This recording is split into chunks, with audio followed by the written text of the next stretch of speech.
Start ചെയ്തു? ഞങ്ങൾ science research type പ്രൊജക്ടിന്റെ ഭാഗമായിട്ട് സൈന്റിസ്റ്റിന് വന്നതാണ്. അപ്പൊ നമ്മള് കൂടുതലായിട്ടും നമ്മുടെ ചുറ്റുപാടിൽ കാണുന്നത് ഇപ്പൊ കൂടുതലും ആളുകൾ തിരക്കേറിയ ജീവിതത്തിൽ കൂടെ പോകുന്ന ആൾക്കാരാണ്. അപ്പൊ ഫുഡ് വരെ ഇപ്പൊ ഉണ്ടാക്കാൻ സമയമില്ലാതെ ഈ ഓൺലൈനിൽ കൂടെ വാങ്ങുന്ന ഒരു സാഹചര്യമാണ് ഇപ്പൊ നമ്മൾ കണ്ടുവരുന്നത്. അപ്പോൾ നമ്മുടെ ശരീരത്തിലെ നമ്മുടെ വളർച്ചയ്ക്കും നമ്മുടെ രോഗപ്രതിരോധ ശേഷി വർദ്ധിപ്പിക്കുന്നതിനും ഗട്ട് ബാക്ടീരിയ അഥവാ ഫുഡ് ബാക്ടീരിയ ഒരുപാട് പങ്ക് വഹിക്കുന്നുണ്ട്. അപ്പോൾ ഈ പുറത്തുനിന്ന് ഫുഡ് വാങ്ങുമ്പോൾ ആ ഫുഡ് നമ്മുടെ കുടൽ ബാക്ടീരിയനെ നശിപ്പിക്കുകയാണോ അതോ നമ്മുടെ പ്രതിരോധ ശേഷി വർദ്ധിപ്പിക്കുകയാണോ എന്ന് അറിയാൻ വേണ്ടിയിട്ടുള്ള ഒരു ചെറിയൊരു റിസർച്ച് ടൈപ്പ് പ്രൊജക്ടിന്റെ ഭാഗമായിട്ടാണ് വന്നിരിക്കുന്നത്. അപ്പൊ ഈ നല്ല കുടൽ ബാക്ടീരിയകൾ ഒരു വിദ്യാർത്ഥിയുടെ പ്രതിരോധ ശേഷി മെച്ചപ്പെടുത്തുന്നതിന് വഹിക്കുന്ന പങ്ക് എന്തൊക്കെയാണ്? അതിൽ വളരെയധികം റോളുണ്ട്. നമ്മൾ നമ്മൾ കഴിക്കുന്ന ഭക്ഷണമാണ് നമ്മളുടെ ആരോഗ്യത്തെ ഡിപ്പെൻഡ് ചെയ്യുന്നത്. പക്ഷെ നമ്മൾ നല്ല ഭക്ഷണം കഴിച്ചാൽ പോരാ, ആ കഴിക്കുന്ന ഭക്ഷണത്തിൽ ശരീരം നന്നായിട്ട് ആഗിരണം ചെയ്യണം. അപ്പൊ ഈ ഗട്ട് ബാക്ടീരിയകളാണ് നമ്മൾ കഴിക്കുന്ന ഭക്ഷണത്തിൽ ഒരുപാട് കോംപ്ലക്സ് ആയിട്ടുള്ള ഘടകങ്ങളുണ്ട്. അപ്പൊ നമ്മുടെ വയറിൽ വെച്ചിട്ട് ഈ ഗട്ട് ബാക്ടീരിയ ആണ് അതിനെ സ്പ്ലിറ്റ് ചെയ്യുന്നതിനും നല്ല രീതിയിൽ ഡൈജസ്റ്റ് ചെയ്യുന്നതിനും സഹായിക്കുന്നത്. പല ആളുകളും പറയുന്നുണ്ട് നന്നായി ഭക്ഷണം കഴിച്ചിട്ടും രോഗപ്രതിരോധം ഇല്ല എന്നൊക്കെ പറയുന്നതിന് ഒരു പ്രധാന കാരണം നമ്മുടെ ദഹന വ്യവസ്ഥയിലുള്ള ഒരു സന്തുലിതാവസ്ഥയുടെ കുറവാണ്. അപ്പോൾ ഈ ഒരു ഗട്ട് ബാക്ടീരിയക്ക് നമ്മുടെ ദഹനത്തിലും അതുപോലെ തന്നെ രോഗപ്രതിരോധത്തിലും ആരോഗ്യത്തിലൊക്കെ വളരെയധികം റോളുകളുണ്ട്. ഈ ചീത്ത കുടൽ ബാക്ടീരിയകളുടെ അളവ് കൂടുന്നത് ശരീരത്തിൽ പ്രത്യേകിച്ച് ദഹന വ്യവസ്ഥയിൽ ഉണ്ടാക്കുന്ന പ്രധാന ആരോഗ്യ പ്രശ്നങ്ങൾ എന്തെല്ലാമാണ്? നമുക്ക് ചീത്ത ബാക്ടീരിയ കൂടുമ്പോൾ ദഹനക്കുറവ്, വയറുവേദന, ചില കുട്ടികളൊക്കെ പ്രത്യേകിച്ച് പറയാറുണ്ട് ഇന്നും അവർക്ക് വയറുവേദനയാണ്, പ്രത്യേകിച്ച് ഒരു കാരണം കണ്ടുപിടിക്കാൻ പറ്റില്ല, മോഷൻ ശരിയായി പോവില്ല, അതുപോലെ തന്നെ എപ്പോഴും വയറിൽ ബ്ലോട്ടിങ്, അധികമായിട്ട് ഗ്യാസ്, ഇത്തരം ബാക്ടീരിയകൾ ഭക്ഷണത്തെ ഫെർമെന്റ് ചെയ്ത് ശരിയായ രീതിയിലല്ലാണ്ട് ഫെർമെന്റ് ചെയ്യുമ്പോൾ ഒരുപാട് ഗേഷ്യസ് ആയിട്ടുള്ള പ്രൊഡക്ട്സ് ഉണ്ടാവും. പിന്നെ വിശപ്പില്ലായ്മ, തലചുറ്റൽ, അങ്ങനത്തെ ബുദ്ധിമുട്ടുകൾ. പിന്നെ ആയുർവേദ പ്രകാരം വരുമ്പോൾ കുറച്ചും കൂടി ഡീപ്പ് ലെവലിൽ നോക്കുമ്പോൾ പലപ്പോഴും ചർമ്മരോഗങ്ങൾ വരെ ഇത്തരം ദഹന പ്രശ്നങ്ങളെ കൊണ്ട് നമ്മൾ കാണുന്നുണ്ട്. അപ്പോൾ ചർമ്മത്തിന്റെ പ്രശ്നങ്ങളൊക്കെ വരുമ്പോൾ നമ്മൾ ഫസ്റ്റ് വയർ കറക്റ്റ് ചെയ്യുക എന്നുള്ളൊരു കാര്യം ചെയ്യുന്നത് തന്നെ ഈ ഒരു പ്രോബ്ലം, അതായത് നമ്മുടെ ശരീരത്തിൽ നിന്ന് പോകേണ്ട ടോക്സിക് എലമെന്റ്സ് പോണില്ല, അനാവശ്യമായ ശരീരത്തിൽ അക്യുമുലേറ്റ് ചെയ്യും. അങ്ങനെയുള്ള പ്രശ്നങ്ങളാണ് ഈ ഒരു ഇംബാലൻസ് കൊണ്ട് നമുക്ക് കാണുന്നത്. ഈ കുടൽ ബാക്ടീരിയയുടെ ആരോഗ്യം കുട്ടികളുടെ മാനസിക രോഗത്തെയും ശ്രദ്ധയെയും എങ്ങനെയാണ് ബാധിക്കുന്നത്? അത് എന്താ വെച്ചാൽ ഇപ്പോൾ ഒരു കോൺസെപ്റ്റ് ആണ് ഗട്ട് ബ്രെയിൻ ആക്സിസ് എന്ന് പറഞ്ഞിട്ടുള്ളൊരു കോൺസെപ്റ്റ് തന്നെ വരുന്നുണ്ട്. എന്താ വെച്ചാൽ നമ്മുടെ ബ്രെയിൻ നമ്മുടെ വയറും തമ്മിൽ ഒരു കണക്ഷൻ ഉണ്ട് എന്നാണ് പറയുന്നത്. വയറിന് സുഖമില്ലെങ്കിൽ തലവേദന വരുന്നൊക്കെ നമ്മൾ കേട്ടിട്ടുണ്ടാവും അല്ലെ പണ്ട്. അപ്പൊ എന്താണെന്നുണ്ടെങ്കിൽ നമ്മുടെ ദഹനം ശരിയായിരുന്നില്ലെങ്കിൽ നമ്മുടെ ബ്രെയിനിന് വേണ്ട ന്യൂട്രിയൻസ് കൃത്യമായിട്ട് കിട്ടുന്നില്ല ബ്രെയിൻ സെൽസിന്. ഈവൻ ഈ B12 ഡെഫിഷ്യൻസി ഒക്കെ വളരെ കോമൺ ആയിട്ട് കാണുന്നുണ്ട്. അപ്പൊ എന്താ വെച്ചാൽ അതൊക്കെ തന്നെ നമ്മുടെ ബ്രെയിൻ സെൽസിനും കൂടുതൽ നന്നായിട്ട് വർക്ക് ചെയ്യാനും അതുപോലെ തന്നെ കോൺസെൻട്രേഷൻ അങ്ങനെയുള്ള കാര്യങ്ങൾക്കൊക്കെ അത്യാവശ്യമാണ്. അപ്പോൾ കൃത്യമായിട്ടുള്ള കുടലിലെ ബാക്ടീരിയകൾ ആ ഒരു ഫ്ലോറ, ഗട്ട് ഫ്ലോറ എന്നാണ് പറയുന്നത്, ആ ഒരു ഫ്ലോറ നല്ല രീതിയിൽ പ്രവർത്തിച്ചാൽ മാത്രമാണ് ശരിയായ അബ്സോർപ്ഷനും നമ്മുടെ ബ്രെയിനിന് വേണ്ട ഊർജ്ജവും കിട്ടുന്നത്. ഒരു കുട്ടിയുടെ കുടൽ ബാക്ടീരിയയുടെ സന്തുലിതാവസ്ഥ നഷ്ടപ്പെട്ടു എന്ന് എങ്ങനെ തിരിച്ചറിയും? അത് നഷ്ടപ്പെട്ടു എന്നുണ്ടെങ്കിൽ കോൺസ്റ്റന്റ് ആയിട്ട് പലപ്പോഴും ഇത് നഷ്ടപ്പെടുന്നത് ഒന്നെങ്കിൽ സ്ഥിരമായിട്ടുള്ള ജങ്ക് ഫുഡ് അങ്ങനത്തെ ഭക്ഷണങ്ങൾ കഴിക്കുക. പിന്നെ കുട്ടികൾ പലപ്പോഴും സ്കൂളിൽ പോകുമ്പോൾ അവർ കൃത്യമായിട്ട് രാവിലെ ഭക്ഷണം കഴിക്കില്ല, സ്കിപ്പ് ചെയ്യുക, അങ്ങനെ ചെയ്യും. അങ്ങനെയൊക്കെയുള്ള കണ്ടീഷനിൽ പിന്നെ പ്രത്യേകമായിട്ട് സന്തുലിതാവസ്ഥ നഷ്ടപ്പെടുന്നത് നമുക്ക് കോമൺ ആയിട്ട് ഇപ്പോൾ ക്ലിനിക്കൽ പ്രാക്ടീസിൽ കണ്ടുവരുന്നത് ഈ ഫുഡ് പോയ്സണിങ് ഒക്കെ വരും. അങ്ങനെയൊക്കെ വന്നു കഴിയുമ്പോൾ പെട്ടെന്ന് കുട്ടികൾക്ക് അത് കഴിഞ്ഞാൽ അവർ പറയും ഒരു 2 ദിവസം കുഴപ്പമുണ്ടാവില്ല, അടുത്ത ദിവസം ഒരു വയറിളക്കം വരും, ഒരു വയറുവേദന വരും, ഒരു ദിവസം ദഹിക്കായ വരും, വിശപ്പില്ലായ്മ വരും, ഛർദി വരും, ഭക്ഷണം വേണ്ട എന്നുള്ളൊരു ഫീലിംഗ് വരും. ഇങ്ങനത്തെ യൂഷ്വലി നമ്മൾ കണ്ടുവരുന്നത് ഇത്തരത്തിലുള്ള ഒരു ഫുഡ് പോയ്സണിങ് പോലത്തെ എപ്പിസോഡിന് ശേഷം അവർക്കുണ്ടാവുന്ന തുടരെയുള്ള ഉദരപ്രശ്നങ്ങൾ. അത് മാത്രമല്ല ചിലരിൽ അങ്ങനെ കാണണമെന്നില്ല, ഈ ഫാസ്റ്റ് ഫുഡ് ഒക്കെ പോലെയുള്ളത് റെഗുലർ ആയിട്ട് കഴിച്ച് വയർ അപ്സെറ്റ് ആവുന്ന ആളുകളുണ്ട്. അവർ വെയിറ്റ് കുറയുക, ശരീരം ക്ഷീണിക്കുക, പഠനത്തിൽ ശ്രദ്ധക്കുറവ്, അങ്ങനെയുള്ള കാര്യങ്ങൾ പോലും ഈ ഗട്ട് ബാക്ടീരിയയുടെ ഒരു ഇംബാലൻസ് കൊണ്ട് നമുക്ക് കാണാം. ഈ പ്രീബയോട്ടിക്കുകൾ, പ്രോബയോട്ടിക്കുകൾ എന്നിവ എന്താണ്? ഇവ എങ്ങനെയാണ് കുടൽ ആരോഗ്യത്തിന് പ്രയോജനപ്പെടുന്നത്? പ്രീബയോട്ടിക്, പ്രോബയോട്ടിക് എന്നുള്ള ഒരു കോൺസെപ്റ്റ് ഇപ്പൊ നമ്മളിങ്ങനെ മാർക്കറ്റിൽ കുറെ പ്രൊഡക്റ്റുകൾ കാണുന്നുണ്ട്. കേട് അങ്ങനെ അത് കഴിക്കുക, പ്രീബയോട്ടിക് കഴിക്കുക, പ്രോബയോട്ടിക് കഴിക്കുക എന്നുള്ളത്. ഈ പ്രീബയോട്ടിക് എന്ന് പറഞ്ഞിട്ടുണ്ടെങ്കിൽ ഒരു പ്രിക്കേഴ്സേഴ്സ് പോലെ ആദ്യമായിട്ട് നമ്മുടെ ഈ ഒരു ഫ്ലോറ കറക്റ്റായിട്ട് ഉണ്ടാവാനുള്ള ഒരു ബിഗിനിങ് ആയിട്ടുള്ള ബാക്ടീരിയയുടെ ഒരു കൾച്ചറും ആ ഒരു സപ്പോർട്ടും കൊടുക്കും. പ്രോബയോട്ടിക്സ് എന്ന് പറയുമ്പോൾ ഡയറക്റ്റ് ആയിട്ട് ആ കൾച്ചറിനെ നമ്മളതിന് സപ്ലൈ ചെയ്യാണ്. ഇപ്പൊ തൈര് എന്നൊക്കെ പറഞ്ഞിട്ടുണ്ടെങ്കിൽ നല്ലൊരു പ്രോബയോട്ടിക് ആണ്. അപ്പൊ എന്താ വെച്ചിട്ടുണ്ടെങ്കിൽ നമ്മൾ പണ്ടൊക്കെ കേട്ടിട്ടുണ്ടാവും വയറ് ലൂസ് മോഷൻ ഒക്കെ ഉണ്ടാവുമ്പോൾ കാച്ചിയും ഒരു കൂട്ടി ഉപയോഗിക്കാനൊക്കെ പറയും അല്ലെ. കാച്ചിയും ഒരു എന്നൊക്കെ പറഞ്ഞാൽ നല്ലൊരു പ്രീബയോട്ടിക് ആണ്. അതുപോലെ തന്നെ അതിന് വേണ്ട നമ്മുടെ ഗട്ടിന് വേണ്ട നല്ല ഹെൽത്തി ആയിട്ടുള്ള ബാക്ടീരിയയുടെ പ്രസൻസ് അതിൽ നല്ലതുണ്ട്. ഈ പതിവായ ഫാസ്റ്റ് ഫുഡ് ജങ്ക് ഫുഡ് ഉപയോഗം കൂടുതൽ ബാക്ടീരിയയുടെ സന്തുലിതാവസ്ഥയെ എങ്ങനെയാണ് നശിപ്പിക്കുന്നത്? നമ്മൾ സ്ഥിരമായിട്ട് കഴിക്കുന്ന ഈ ജങ്ക് ഫുഡ് അതിൽ ഒട്ടനവധി കെമിക്കൽസ് ഉണ്ട്. അപ്പൊ ഈ കെമിക്കൽസ് നമ്മുടെ ശരീരത്തിലേക്ക് പോകുമ്പോൾ അതിലുള്ള സ്ട്രോങ് ആയിട്ടുള്ള കളറുകൾ, ഒരുപാട് നിറങ്ങളുണ്ട്. നമ്മുടെ വീട്ടിൽ വെക്കുന്ന കറിയും പുറത്തെ ഹോട്ടലിലുള്ള കറിയും നമുക്ക് എന്താ ടേസ്റ്റ് മാത്രമല്ല, അത് കാണുമ്പോൾ തന്നെ നമുക്ക് ഒരുപാട് അപ്പീലിംഗ് ആണ് അല്ലെ. കുട്ടികൾക്ക് പ്രത്യേകിച്ച് നമുക്കൊരു ചില്ലി ചിക്കൻ ഒക്കെ കാണുമ്പോൾ നല്ല ഭംഗി തോന്നും, അത് നമുക്കൊരു അട്രാക്ഷൻ ക്രിയേറ്റ് ചെയ്യും. പിന്നെ അതിന്റെ ഫ്ലേവറിലൊക്കെ അതിന് വേണ്ടി ചേർക്കുന്ന കെമിക്കലുകൾ, ഭക്ഷണങ്ങൾ, അതുപോലെ റീയൂസ് ചെയ്ത ഓയിലുകൾ, അതിലൊക്കെ ഉണ്ടാവുന്ന കെമിക്കൽ കണ്ടൻസ് നമ്മുടെ മൈക്രോഫ്ലോറയിൽ ഈ ഒരു ബാക്ടീരിയക്ക് പലപ്പോഴും ഒരു ടോക്സിനായിട്ട് വർക്ക് ചെയ്യും. അപ്പൊ അതിന്റെ ഒരു കൗണ്ട് കുറയുകയും അതിനെ നാശാക്കുകയും ചെയ്യും. അപ്പോൾ അങ്ങനെയാണ് ഇതിലൊരു ഡാമേജ് വരുന്നത്. അതിലുള്ള ടോക്സിക് പ്രൊഡക്ട്സ് നമ്മുടെ ഗട്ട് ബാക്ടീരിയയെ നശിപ്പിക്കുന്നുണ്ട്. സോഫ്റ്റ് ഡ്രിങ്കുകളിൽ അടങ്ങിയ ഉയർന്ന അളവിലുള്ള പഞ്ചസാരയും ജങ്ക് ഫുഡിൽ അടങ്ങിയിരിക്കുന്ന കൃത്രിമ അസിഡീവ്സുകളും കുടൽ ഭിത്തിക്ക് ദോഷകരമാണോ? എങ്ങനെയല്ല? തീർച്ചയായിട്ടും കുടൽ ഭിത്തിക്ക് ദോഷകരമാണ്. അമിതമായ ഷുഗറിന്റെ കണ്ടന്റ് ചെല്ലുമ്പോൾ നമ്മുടെ ഹെൽത്തി ബാക്ടീരിയ മാത്രമല്ല അൺഹെൽത്തി ആയിട്ടുള്ള ഒരുപാട് കോമ്പണൻസ് ഗ്രോ ചെയ്യും. പിന്നെ നമ്മുടെ കുടൽ ഭിത്തിയുടെ എപ്പോഴും ഒരു മ്യൂക്കസ് ലെയർ ഉണ്ട്, സോഫ്റ്റ് ആയിട്ടുള്ളത് ഉള്ളിലുള്ളത്. ആ മ്യൂക്കസ് ലെയർ ആണ് സെക്രീറ്ററി ലെയർ. ഈ കെമിക്കൽസ് അധികമായിട്ടുള്ള അളവിൽ ചെല്ലുമ്പോൾ അഡിറ്റീവ്സ്, ഭക്ഷണത്തിൽ ചേർക്കാവുന്ന അഡിറ്റീവ്സ് ഫുഡ് ഗ്രേഡ് ഉണ്ട്, നോൺ ഫുഡ് ഗ്രേഡ് ഉണ്ട്.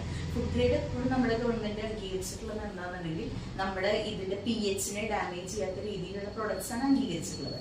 പക്ഷെ എന്താണെന്നുണ്ടെങ്കിൽ പലപ്പോഴും അത് ബാധകമല്ലാണ്ട് പല അഡിറ്റീവ്സ് ആഡ് ചെയ്യുമ്പോൾ അത് അതിൻ്റെ ഒരു pH നെ നശിപ്പിക്കുകയും ആ ഉള്ളിലത്തെ കോട്ടിംഗ് ഉണ്ടല്ലോ ആ മ്യൂക്കസ് ലെയറിനെ ബാധിക്കും. അപ്പൊ ഈ അൾസർ പോലുള്ള കണ്ടീഷനുകൾ വരും. ഇപ്പൊ കോളനിൽ അൾസർ വരാം, കുടലിൽ പുണ്ണുകൾ വന്നു എന്നൊക്കെ നമ്മൾ കേൾക്കുന്നില്ലേ. അപ്പൊ അത് അബ്സോർപ്ഷനെ ബാധിക്കും, പിന്നീട് ബ്ലീഡിങ്, അങ്ങനെ മറ്റു രോഗങ്ങളിലേക്ക് അത് പോകാനുള്ള സാധ്യതകളുണ്ട്.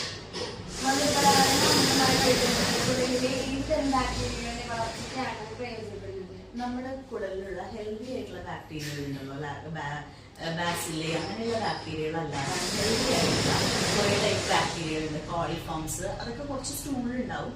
അങ്ങനത്തെ ബാക്ടീരിയകൾ കുറച്ചും കൂടി ഈ ഷുഗർ മീഡിയം കൊടുക്കുമ്പോൾ അങ്ങനെയുള്ള ബാക്ടീരിയകൾ വളരുകയും അതുപോലെ തന്നെ നല്ല ബാക്ടീരിയകളുടെ ഫ്ലോറ നാശാവുക, ഇൻഫെക്ഷൻസ്, വയറിളക്കം, അങ്ങനത്തെ കാര്യങ്ങൾക്ക് കാരണമായിട്ട് വരും. അങ്ങനത്തെ ഒരു അൺഹെൽത്തി ആയിട്ടുള്ള ഒരു ഫ്ലോറയാണ് അതുമൂലം ഉണ്ടാവുന്നത്. ഈ ഭക്ഷണത്തിലെ നാരുകളുടെ കുറവ് കൂടുതൽ ആരോഗ്യത്തെ എങ്ങനെയാണ് ബാധിക്കുന്നത്? നാരുകൾ കൂടുതൽ അടങ്ങിയിരിക്കുന്ന ചില ഭക്ഷണങ്ങൾ നിർദ്ദേശിക്കാമോ? തീർച്ചയായിട്ടും നാരുകൾ കൂടുതൽ അടങ്ങുന്നത് എന്താ വെച്ചാൽ ഫൈബർ എന്താണ്? ബേസിക്കലി കാർബോഹൈഡ്രേറ്റ് തന്നെ ഇൻഡൈജസ്റ്റബിൾ ആയിട്ടുള്ള ഫൈബറുകളുണ്ട്, സെല്ലുലോസ് പോലെ നമ്മുടെ നാരുകൾ ഒക്കെ ഉള്ളത്. അതെന്താണെന്നുണ്ടെങ്കിൽ അതിന്റെ ആക്ഷൻ ന്യൂട്രിറ്റീവ് വാല്യൂവിനേക്കാളും ഒരു ക്ലെൻസിങ് ആക്ഷനാണ് അത്.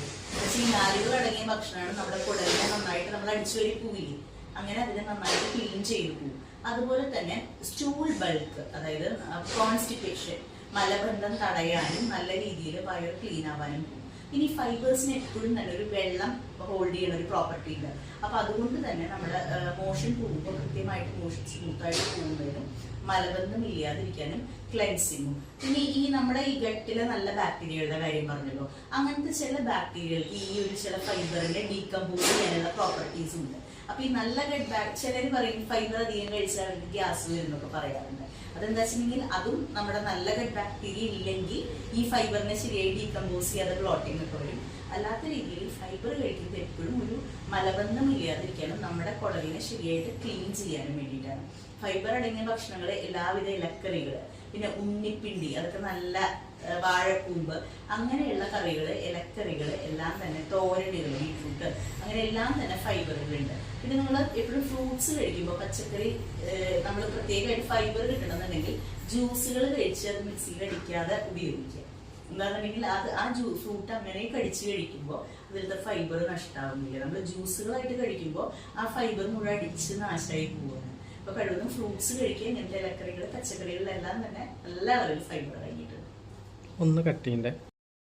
പ്രോബയോട്ടിക് ആയി കണക്കാക്കാനുള്ള കാരണം എന്താണ്? തൈര് നല്ലൊരു പ്രോബയോട്ടിക് ആണ്. അതിന്റെ പ്രോബയോട്ടിക് ആയി ഉപയോഗിക്കുന്നതിനുള്ള കാരണം എന്താണ്? തൈരാണ് നല്ലൊരു സോഴ്സ് ഓഫ് നമ്മുടെ ലാക്ടിക് ആസിഡ് ബാസില്ല എന്ന് പറയുന്ന നമ്മുടെ വയറിന് വേണ്ട നല്ല ബാക്ടീരിയകളുടെ നല്ലൊരു കൾച്ചർ തന്നെയാണ് തൈര്. ഇപ്പൊ നമ്മൾ ഈ തൈര് ഉറവിക്കുന്നത് തന്നെ നമ്മളൊരു ബാക്ടീരിയയുടെ കൾച്ചറാണ് നമ്മൾ ഈ പാലിലേക്ക് ഇൻട്രൊഡ്യൂസ് ചെയ്യുന്നത്. അപ്പൊ നമ്മുടെ ഹെൽത്തി ബാക്ടീരിയയുടെ ഒരു വളരെ ഫ്രീ ആയിട്ട് നമ്മുടെ വീട്ടിൽ തന്നെ അവൈലബിൾ ആയിട്ടുള്ള ഒരു സപ്ലിമെന്റ് ആണ് തൈര്. തൈര് എല്ലാ ദിവസവും കഴിക്കുന്നത് കൂടുതൽ ബാക്ടീരിയയെ സന്തുലിതമാക്കാൻ സാധിക്കുമോ? അതിന്റെ ശരിയായ അളവ് എത്രയാണ്? ശരിയാണ്, നമ്മൾ തൈര് എന്നും ഭക്ഷണത്തിൽ ഉൾപ്പെടുത്തുന്നത് നല്ലതാണ്. നമ്മൾക്ക് ഒരു സന്തുലിതാവസ്ഥ മെയിൻറ്റെയിൻ ചെയ്യാൻ സാധിക്കും. പക്ഷെ നമുക്ക് വല്ല പനിയോ കോൾഡോ കഫക്കെട്ടോ അങ്ങനെയുള്ള ദിവസങ്ങളിൽ തൈര് ഒഴിവാക്കാം. പിന്നെ തൈര് നമ്മളൊരു 50 ml ഒക്കെ ഡെയിലി, അതായത് ഒരു ചെറിയ കപ്പ് തൈര്, ഒരു കപ്പ് തൈര് 50 to 80 ml ഒക്കെ കുട്ടികളൊക്കെ ആണെങ്കിൽ അത്രയും തൈര് നമുക്ക് എന്നും ഭക്ഷണത്തിൽ ഉൾപ്പെടുത്താം. അപ്പം മോര് കറികളായിട്ട് ഉപയോഗിക്കുന്നതുകൊണ്ട് കുഴപ്പമില്ല. അല്ലെങ്കിൽ ചോറിൻ്റെ കൂടെ തൈര് എന്നും ഒരു കപ്പ് തൈര് ഒരു 50 to 60 ml അതിൻ്റെ ബാക്കി ന്യൂട്രീഷനും എല്ലാം കണക്കാക്കിക്കൊണ്ട് അത്രയും തൈര് നമുക്ക് ഡെയിലി ഉപയോഗിക്കാം. കൂടുതൽ ബാക്ടീരിയയുടെ ആരോഗ്യം മെച്ചപ്പെടുത്താൻ മറ്റെന്തെല്ലാം ഭക്ഷണങ്ങൾ വിദ്യാർത്ഥികൾക്ക് ശീലിക്കാം? വിദ്യാർത്ഥികൾക്ക് ഈ നല്ല ഭക്ഷണങ്ങൾ അന്വേഷിച്ച് പുറത്ത് എവിടെയും പോകണ്ട. നമ്മുടെ വീട്ടിലുണ്ടാക്കുന്ന സ്റ്റീം കുക്ക്ഡ് ആയിട്ടുള്ള, അതായത് നമ്മുടെ വയറിന് ബാക്ടീരിയക്ക് അധികം ബുദ്ധിമുട്ട് ഉണ്ടാക്കാത്ത, അധികം സ്പൈസി അല്ലാത്ത നല്ല രീതിയിൽ കുക്ക് ചെയ്തിട്ടുള്ള ഭക്ഷണങ്ങൾ, അതായത് വീട്ടിൽ ആവിയിൽ വേവിച്ചതും അങ്ങനെയുള്ള ഭക്ഷണ പദാർത്ഥങ്ങൾ. പിന്നെ ഫെർമെന്റഡ് ആയിട്ടുള്ള ഇഡലി, ദോ അങ്ങനെയുള്ള ഭക്ഷണങ്ങളില്ലേ, അപ്പം, അതൊക്കെ നല്ലതാണ്. പിന്നെ നന്നായിട്ട് ഇലക്കറികൾ കഴിക്കാം. റാഗി പോലുള്ള ചെറിയ, അതായത് നന്നായിട്ട് കോംപ്ലക്സ് ആയിട്ട് ന്യൂട്രിയൻസ് ഉള്ളത് കഴിക്കാം. പിന്നെ നമ്മൾ ഫ്രൂട്ട്സിൽ പറയുകയാണെങ്കിൽ മാതള നാരങ്ങ വളരെ നല്ലൊരു, വയറിനും നല്ലതാണ്, HB കൂടാനും നല്ലൊരു സോഴ്സാണ്. അപ്പോൾ അധികം വറുത്തതും ഫ്രൈഡും അല്ലാത്ത സിമ്പിൾ ആയിട്ടുള്ള രീതിയിൽ കുക്ക് ചെയ്ത വീട്ടിലുണ്ടാക്കുന്ന ഏത് ഭക്ഷണവും തന്നെ നമ്മുടെ കുടലിൻ്റെ ആരോഗ്യത്തിന് വളരെ നല്ലതാണ്. പിന്നെ ശരിയായ അളവിൽ വെള്ളം കുടിക്കുക, അതും ഇമ്പോർട്ടൻ്റ് ആണ്. കുടൽ ആരോഗ്യം സംരക്ഷിച്ചുകൊണ്ട് ഒരു വിദ്യാർത്ഥിക്ക് ആരോഗ്യകരമായ ഭാരം നിലനിർത്താൻ സാധിക്കും? തീർച്ചയായിട്ടും ആരോഗ്യകരമായ ഭാരം നിലനിർത്തുന്നതിൽ ഏറ്റവും ഇമ്പോർട്ടൻ്റ് ഈ കുടലിൻ്റെ ഒരു വ്യവസ്ഥയെ കൃത്യമായിട്ട് മെയിൻറ്റെയിൻ ചെയ്യുന്നതാണ്.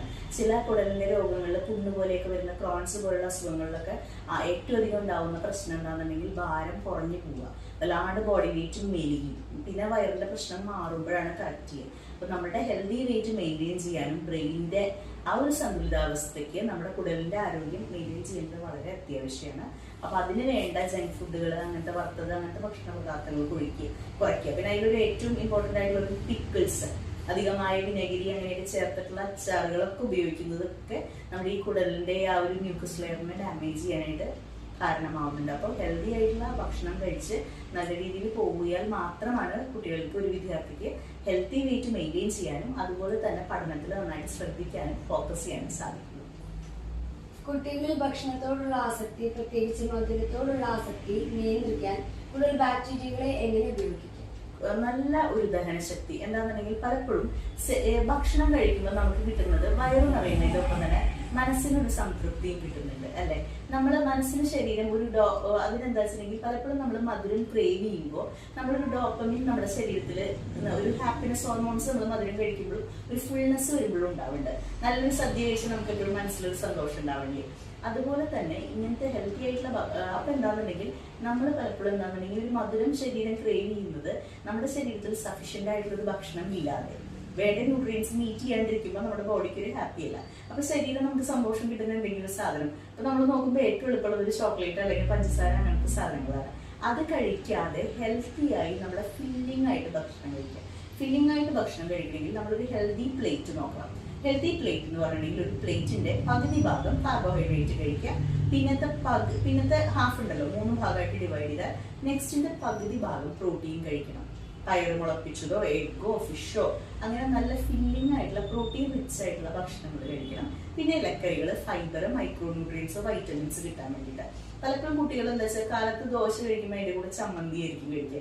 നിങ്ങളൊരു ദോശയുടെ കൂടെ ഒരു കടലക്കറിയോ അല്ലെങ്കിൽ ഒരു ചെറുപയർ കറിയോ ഒരു കഞ്ഞി കഴിക്കുകയാണെങ്കിൽ അതിൻ്റെ കൂടെ പിക്കിള് കഴിക്കാതെ അതിൻ്റെ കൂടെ ഒരു പ്രോട്ടീൻ പോർഷൻ കഴിക്കുമ്പോൾ നമുക്കൊരു ഫില്ലിംഗ് വരും.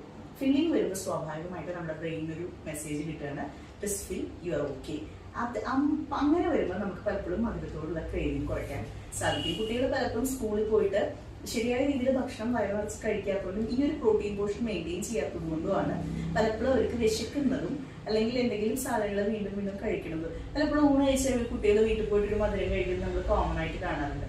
അത് ആ കൃത്യമായിട്ടുള്ള പ്രോട്ടീന്റെയും കാർബോഹൈഡ്രേറ്റിന്റെയും ആ പോർഷൻ സൈസ് മെയിൻറ്റെയിൻ ചെയ്യുകയാണെങ്കിൽ ഇതിനെ ഒരു നല്ല രീതിയിൽ പ്രതിരോധിക്കാനായിട്ട് സാധിക്കും. അപ്പൊ നമുക്ക് ഇതിലൂടെ നമ്മുടെ ജീവിതത്തിൽ ഉണ്ടാകുന്ന എല്ലാ രോഗങ്ങൾക്കും നമ്മുടെ പ്രതിരോധ ശേഷി വർദ്ധിപ്പിക്കുന്നതിനും കുടലിന് പ്രത്യേകിച്ച് കുടൽ ബാക്ടീരിയക്ക് പങ്കുണ്ടെന്ന് മനസ്സിലായി.